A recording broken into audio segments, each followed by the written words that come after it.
ఇంత చేస్తూ నా హస్బెండ్ తో అసలు అది ఎట్లా ఉండగలుగుతుంది? నా హస్బెండ్ కి డ్రింకింగ్ హ్యాబిట్ కూడా లేదు, అలాంటి తను డ్రింక్ కూడా చేయించారంటే అసలు ఇదేంటంటే ఇట్లాంటి అమ్మాయిని మాత్రం అసలు ఫోక్లోకి వీటిల్లోకి ఎంకరేజ్ చేయకూడదు.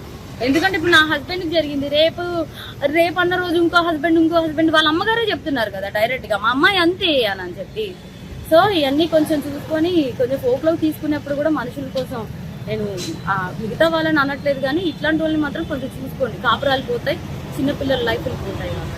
ఇలా కో క్యారెక్టర్ ఈశ్వర్ సాయి వైఫ్ని బేసిక్గా నా హస్బెండ్ నార్మల్గా అయితే మాత్రం మా రిలేషన్ 7 years బట్టి ఎప్పుడు ఎలాంటి డిస్టర్బెన్స్ అయితే లేదు. ట్రూత్గా చెప్పాలంటే నా హస్బెండ్ నేను ఈ 7 సంవత్సరాలు ఒక్కసారి కూడా నేను ఎప్పుడు ఇలాంటి పొరపాట్లు ఎప్పుడు చూడలేదు.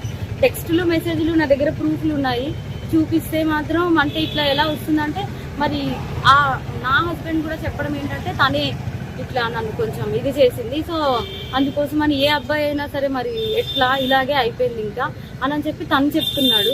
మరి ఆ అమ్మాయి ఏమంటుందంటే నాతో కూడా చాలా మంచిగా మాట్లాడేది. సో నేను లాస్ట్ టైం సూసైడ్ చేసుకోవడానికి వెళ్ళాను అనమాట. ఇట్లా ఈ అమ్మాయి విషయంలోనే కొంచెం నాకేదో కొంచెం నెగిటివ్ వైబ్ వచ్చి, సో నేను బయటికి అంటే నేను సూసైడ్ చేసుకోవడం వరకు వెళ్ళిపోయాను. నాకు బాబు ఉన్నాడు, బాబుని తీసుకొని సూసైడ్ చేసుకోవడానికి వరకు వెళ్ళిపోతే ఆ అమ్మాయి నా కోసం ఫుల్గా అంటే ఎక్కడ ఇది బాగా స్ప్రెడ్ అయిపోతుందా ఏంటి అనుకుందో ఏమో తెలియదు, కానీ కంటిన్యూగా నన్ను ఫాలోఅప్ చేస్తూ ఎక్కడున్నావు ఏమైంది నాకు అప్పుడు కూడా ఏం డౌట్ రాలేదు. తర్వాత చూస్తే మెసేజ్లు ఇవి అవి అన్నీ చూస్తే ఇలా రావాలి, మీ అన్న రావాలి.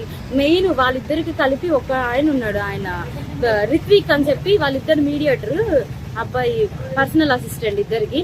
సో అసలు ఆ అబ్బాయి ఫోన్లో ఎన్ని టెక్స్టులు ఇవన్నీ బ్యాకప్ చేసి చూస్తే అసలు చాలా ఇదిగా ఉంది.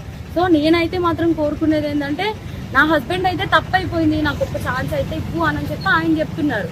కానీ ఆ అమ్మాయి నుండి ఎప్పుడు నేను ఏం ఫేస్ చేస్తానో తెలీదు.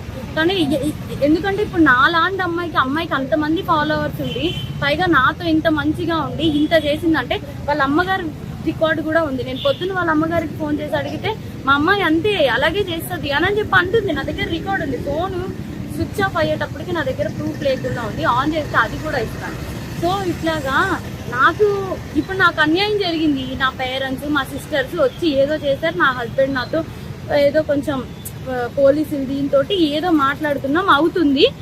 ఇప్పుడు నాలాంటి అమ్మాయి ఒకవేళ వేరే ఒక అమ్మాయి ఎవరైనా దొరికింది అనుకోండి, అమ్మాయి ఇదే స్ట్రెస్ తట్టుకోలేక సూసైడ్ వరకు వెళ్తే ఎంత ప్రాబ్లం?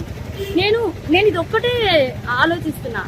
ఎవరైనా సూసైడ్ వరకు వెళ్ళారు అనుకోండి, అప్పుడు ఎంత ప్రాబ్లం ఉంటుంది. అమ్మాయికి తెలుసు నాకు బాబుని కొనేటప్పుడు నేను ఎంత డిస్టర్బ్ అయ్యాను, చాలా హెల్త్ ప్రాబ్లమ్స్ ఎలా వచ్చాయి అమ్మాయికి అన్నీ తెలుసు. ఒక ఆడపిల్ల అయ్యి ఇంకో ఆడపిల్లకి అంత త్వరగా ఎలా మోసం చేస్తుంది? అది కూడా నా పక్కనే ఉండి మళ్ళా ఈశ్వర్ నిన్ను మోసం చేయట్లేదు, నేను అలాగా నీకోసం ఏడుచు ఇంత చేస్తూ నా హస్బెండ్ తో అసలు అది ఎట్లా ఉండగలుగుతుంది? నా హస్బెండ్ కి డ్రింకింగ్ హ్యాబిట్ కూడా లేదు, అలాంటి తను డ్రింక్ కూడా చేయించారంటే అసలు నాకైతే అర్థం కావట్లేదు. అసలు ఈ ఫోక్ ఇండస్ట్రీ అంటే నేను చాలా ఈయనకి మంచి వాళ్ళందరూ చాలా మంది మాట్లాడుతుంటే అబ్బా చాలా ఇట్లా ఉంటది అట్లా ఉంటది అనుకున్నా కానీ ఇంత అన్యాయం నా వెనక ఇలా జరుగుతుంది అని చెప్పి నేను ఎప్పుడైతే అనుకోలేదు.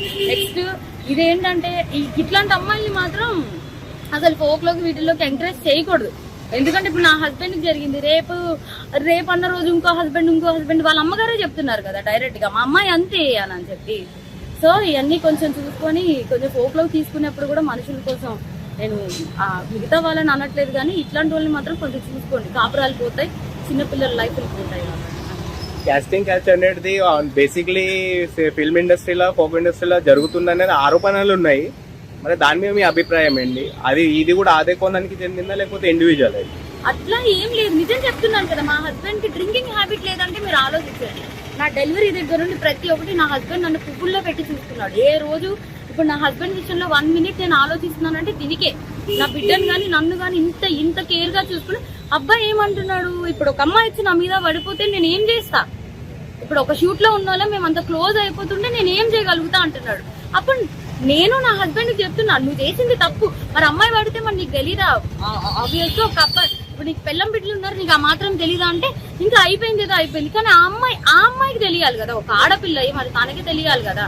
సో నాకు ఇబ్బంది ఎక్స్ట్రా కోసం అయితే తెలియదు. ఫోక్ కోసం మాట్లాడితే మాత్రం చాలా మంది మంచి వాళ్ళని అయితే నేను చూస్తూనే ఉన్నాను కదా, చాలా మంది మంచిగానే ఉన్నారు. కానీ ఇట్లా ఇలా పక్కనే ఉండి గొంతు కోసే వాళ్ళని నేను ఇప్పుడే చూసే. పైగా ఆ అమ్మాయి ఇంత సెలబ్రిటీ లాగా అన్నిట్లో డీలో వీటిల్లో వాటిల్లో ఇంత వచ్చి ఒక ఆడపిల్ల జీవితం ఒక్కసారైనా ఆలోచించాలి. పైగా తనకి బ్రేకప్ కూడా అయింది. తను నాకు చెప్పుకొని కూడా బాధపడితే నేను అన్నాను, మీ బాయ్ ఫ్రెండ్ మీకు ఇట్లా చేసినప్పుడు మీరు ఎట్లా అయితే బాధపడ్డారో అట్లాగే కదా అని చెప్పి కూడా అన్నాను కూడా. తనకి ఆ మాత్రం అసలు ఏవి గుర్తు రాకుండా ఇంత ఎట్లా చేసిందో నాకు అర్థం కావట్లేదు. ఎందుకంటే మీరు అనుకోవచ్చు ఇప్పుడు ఏంటి ఈ అమ్మాయి కోసమే చెప్తుంది వాళ్ళ హస్బెండ్ కోసం. నా హస్బెండ్ 7 years బట్టి నేను కాపురం చేశాను కాబట్టి తన కోసం నాకు తెలుసు. అది నేను చెప్పే, తన కోసం నాకు తెలుసు. తను కూడా ఒకటే కదా అంటున్నాడు, మీద పడిపోతే నేను ఏం చేయగలుగుతాను అననే అంటున్నాడు. సో ఇదేం చెప్తున్నానంటే కొంచెం ఈ రోజుల్లో అమ్మాయిలతో కొంచెం జాగ్రత్తగా ఉండాలి ఫ్రెండ్స్. ఇవి అవి అని చెప్పి కూడా నమ్మద్దు. ఈ పోకు వీటిల్లోకి అయితే మాత్రం పోక్ అనే కాదు, దేంట్లో అయినా సరే పంపించే ముందు ఒకసారి ఆలోచించుకోండి అంతే.